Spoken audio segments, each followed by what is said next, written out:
Steve Summers and Eric Scopel for Reduct.com. The Ducks have just finished their Tuesday practice. It looks to me like the Ducks are saying all the right things.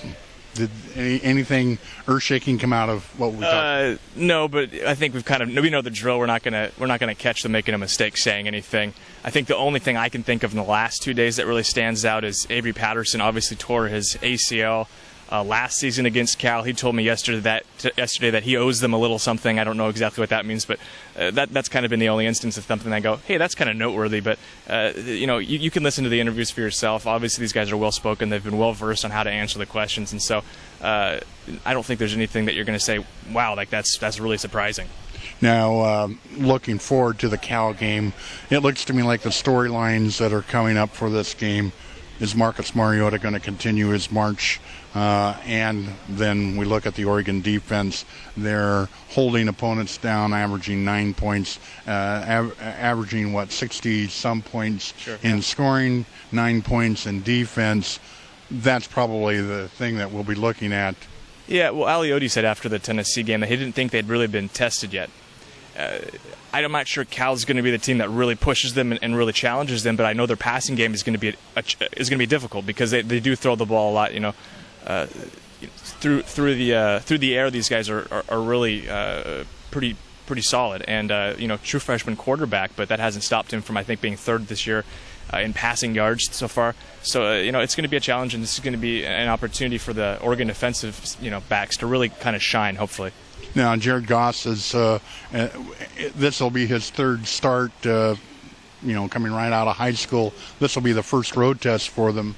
And Autzen Stadium obviously is a very difficult place to play. Well, it's a quick side note. Morgan Mahalik, current Oregon quarterback commit, was actually Jared's backup last year, so there's a little bit of a connection there. But yeah, it will be interesting to see how Goff responds. Obviously, he's had, they've struggled to win games, but he hasn't struggled necessarily to put up the numbers. His touchdown to interception ratio maybe not as good as you'd like, but there hasn't been a shortage of yards and touchdowns.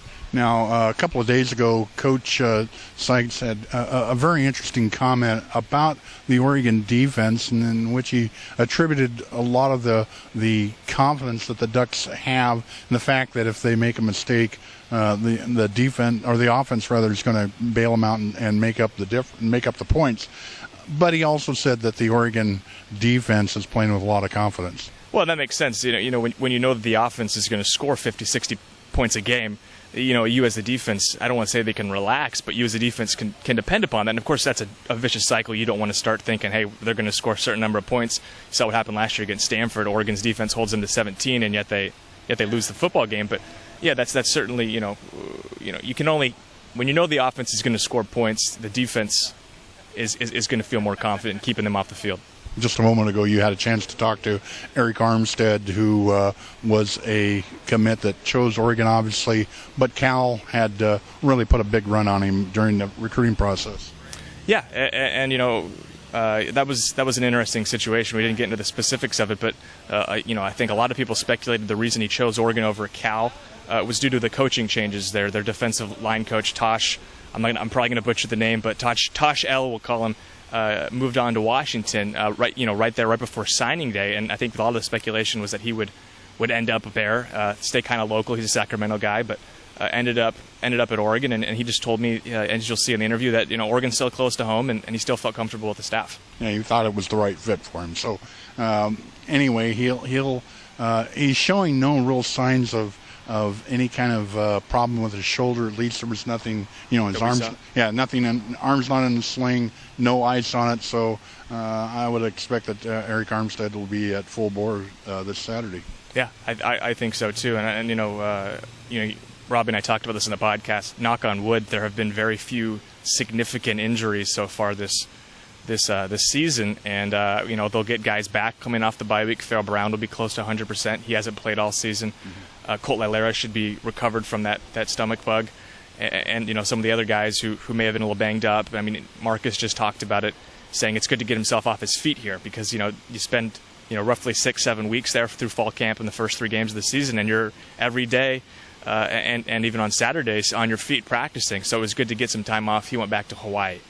Well, we had planned to talk to Matt Wogan and Johnny Munt, but unfortunately they had some freshman orientation to go through. Class is about ready to start, so they were unavailable this week. Hopefully we'll be able to pick them up later on in the season. But so we'll have some interviews today of Eric Armstead, Tony Washington, and Byron Marshall. So anyway, this Saturday night, game time at 7:30. The game will be carried on the Pac-12 networks. It'll be Oregon versus California here at Autzen Stadium. So for Eric Armstead, I'm sorry for. I wish. Yeah, right? you wish. I'd be a lot taller. But I have to tilt the camera up. Right. For Eric Scopel, this is Steve Summers for EDUC.com.